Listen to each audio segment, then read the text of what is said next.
आपण पाहत आहात महाराष्ट्र टुडे न्यूज।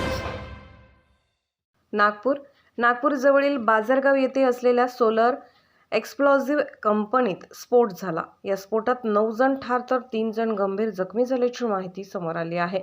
या कारखान्यात मोठ्या प्रमाणावर दारुगोळा तसेच रसायने असल्यामुळे यात मोठी जीवितहानी झाल्याची भीती वर्तवण्यात येत आहे। या स्फोटाची तीव्रता नेमकी किती होती याची अद्याप माहिती समोर येऊ शकलेली नाही।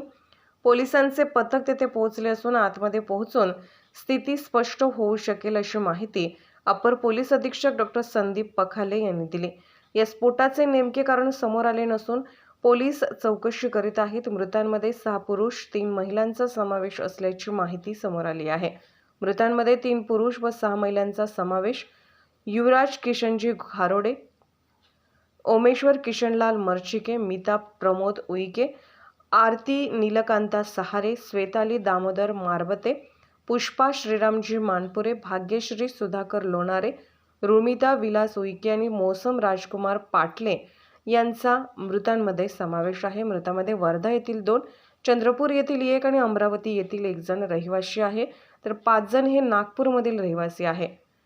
कंपनीबाबत थोडक्यात सोलार ग्रुपच्या वेबसाईटवरील माहितीनुसार सत्यनारायण नंदलाल नुवाल यांनी सोलर ग्रुपची 1995 मध्ये स्थापना केली।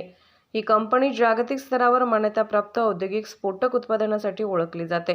कंपनीत संरक्षण क्षेत्रासाठी लागणाऱ्या दारुगोळ्यासाठी एकात्मिक सुविधा आहे। 3 लाख मेट्रिक टन स्फोटकाचे वार्षिक उत्पादन पार करणारी सोलार ग्रुप ही देशातील पहिली कंपनी आहे।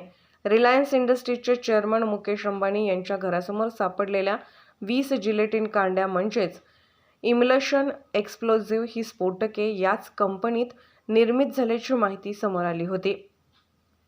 2018 मध्येही या कंपनीमध्ये स्फोट झाला होता, त्यावेळी एका कर्मचाऱ्याचा मृत्यू झाला होता। स्फोटानंतर ग्रामस्थांनी केलेल्या आंदोलनामुळे येथे तणाव निर्माण झाला होता। आज झालेल्या स्फोटातील जखमींवर शासकीय रुग्णालयात उपचार सुरू आहेत। स्फोटाची दुर्घटना घडल्याची माहिती मिळताच कामगारांचे नातेवाईक व नागरिकांनी कंपनीबाहेर गर्दी केली आहे। कंपनीत किती कामगार काम करत होते याची माहिती समोर आली नाही।